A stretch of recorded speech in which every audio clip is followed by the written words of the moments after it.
What's up guys, it's Matt Collins-Jones, MCJ, back with another reaction video. I know you liked the last one, you saw me react very positively to everything because that's just the kind of guy that I am.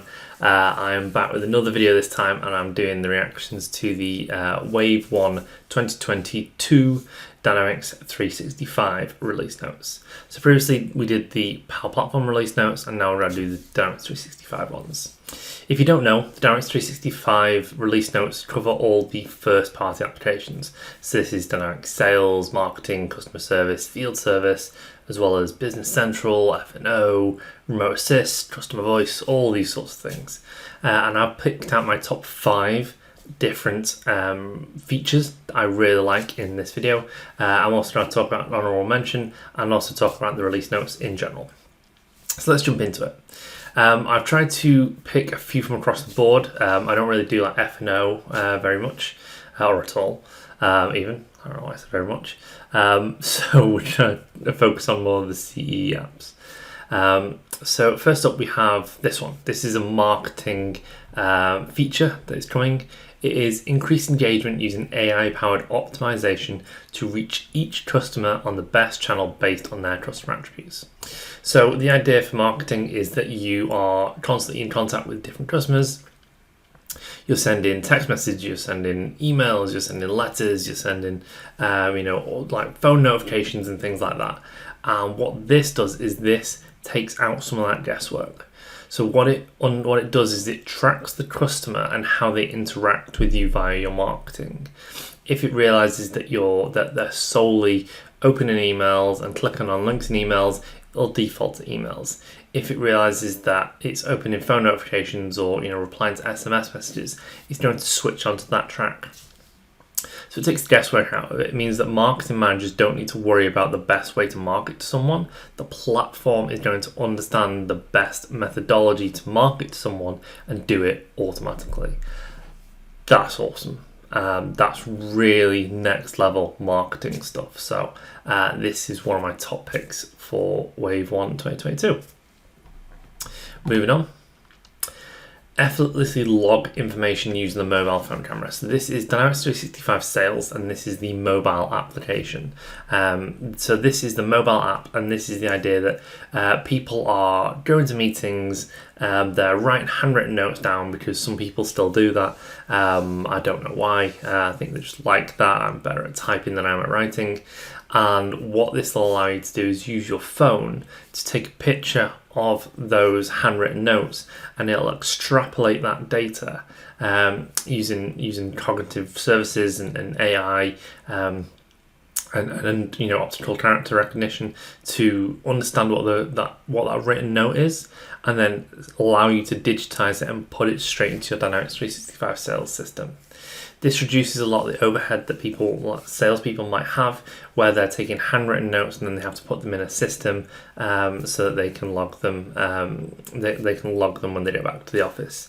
This also leads to a lot less missed information and something you can do literally in the car after a meeting. Take a photo of the notes, click upload, and then by the time you drive home, the notes are already uploaded and people are already working on the outcomes for that meeting.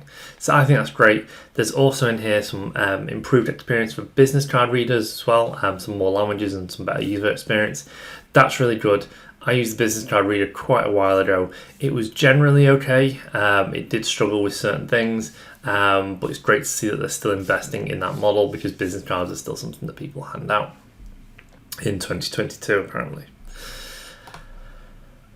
Discover accounts and contacts from email interactions. So again, this is in sales. This is under their relationship intelligence header. And I think this is a great feature. So what this is that people are interacting with contacts at businesses all the time. And the main way people are doing this is via email. But once you're interacting with those people, maybe you don't realize that that contact that you're dealing with is not in your Dynamics system. Then you'd have to go and you'd have to add them into your Dynamics system manually or track an email, create a contact, update all the details and things like that. But that's only if you know that they're not there. And how does someone else know who the contact is that you're speaking to if they're not in the system? So what this does is this scans across Dynamics 365 and Exchange to find people that you are working with at businesses and can automatically add them to the system or show you them. So it talks about it down here. You can query accounts for you and your colleagues who've interacted with over email and uncover all known contacts at those accounts. Query for accounts that you and your colleagues have interacted with over email and uncover colleagues who have connections with those contacts. View an interaction store and access a summary. And we can see it here that we can see that we have these top contacts here.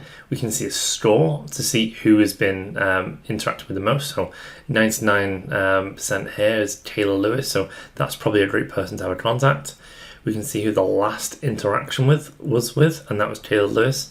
And we can see who your colleagues have connected with, who you don't know about either. And I'm hoping that there's a button here that, like, when we find this out, we can just click the button and it creates content automatically, adds them to the right account, and does things. I'm guessing this works on email address, so email addresses that are kind of associated with company names and things. I'd be really interested to find out how this works in practice and what it is under the covers that will enable us to understand how this works. So it's something I'm very excited about, something I can't wait to get my hands on in Wave 1. Switching over to customer service for a minute. Simplifying administration with new customer service admin center application. If you've previously had to handle things like omnichannel and customer service and other applications, you'll know that there's just a bit of a disjointed customer service admin center. So you go to the Power Platform Admin Center to handle some things, and then you go to the actual Sales Hub or Customer Service Hub to administer other things, and the Omnichannel Hub to administer other things. That's kind of disjointed. It's all over the place. You don't know where those settings are, and you have to go and search for them. What this is doing is this is bringing all of those things into a single app called the Customer Service Admin Center. So it's a model-driven app that gives you access to all of your app features and all of your settings across all of those different applications. So this gives you like a great starting point that you can administer everything in a single place. No longer do you have to switch back and forth between like 7 different admin centers. Great feature. Next, we have AI generated conversation summary set context in team-based collaboration. That's a mouthful. So what this is using artificial intelligence to read through long transcripts via Teams. So someone is sending a Teams message to say, "Oh, I've got this problem. I can't do X, Y, and Z. Something's broken." It allows customer service agents to pick up the conversation, get an auto-generated summary of what's going on and the context of what's going on, and you can actually edit and put that summary back into your dynamic system, so you can save that for later on. And it gives you great insights into the customer's issues and solutions that the agents have tried. So it might be that someone said, "Oh, I've already tried this," or someone's already advised me to do this, and this is a follow-up conversation. It can automatically see those features, automatically tell the customer service agent that, and warn them, "Hey, they've already tried this, you might not want to try that again." So I think that's another really great use of AI, and something that I think we should see more of, especially in all these different channels that we're interacting with customers in, the digital messaging, SMS, and other channels. So I think that's a great feature. Again, I'm really excited to get my hands on this one and take a look at how it works. Now, going on to my honourable mentions, I've just got one honourable mention from this set of release notes, and that is map to Dataverse option sets such as payment terms, freight terms, shipping agents without code. This is in the Business Central part of the release notes. Business Central and D365 CE or sales. They've been connected for years. There was an on-premise connector. There's now a connector built into Business Central that allows you to connect those two things together. The problem is that it's still a little bit lacking of some of the functionality, and one of the features here is a particular pain point, is that if you update option sets in terms of your freight terms, shipping agents, and payment terms, because you want to add some additional options in that aren't there out of the box, The previous way you'd have to do this is via code in Business Central. If you enable this table, what it'll do is it will update and maintain a list, a grouping between the two. So it couples the columns in Dataverse and it uses synchronization to couple it based on match-based coupling. So this will allow you to automatically maintain those lists without needing to do code customizations. So I think it'll add a new table into either Business Central or Dataverse that allows you to query it and do those matching.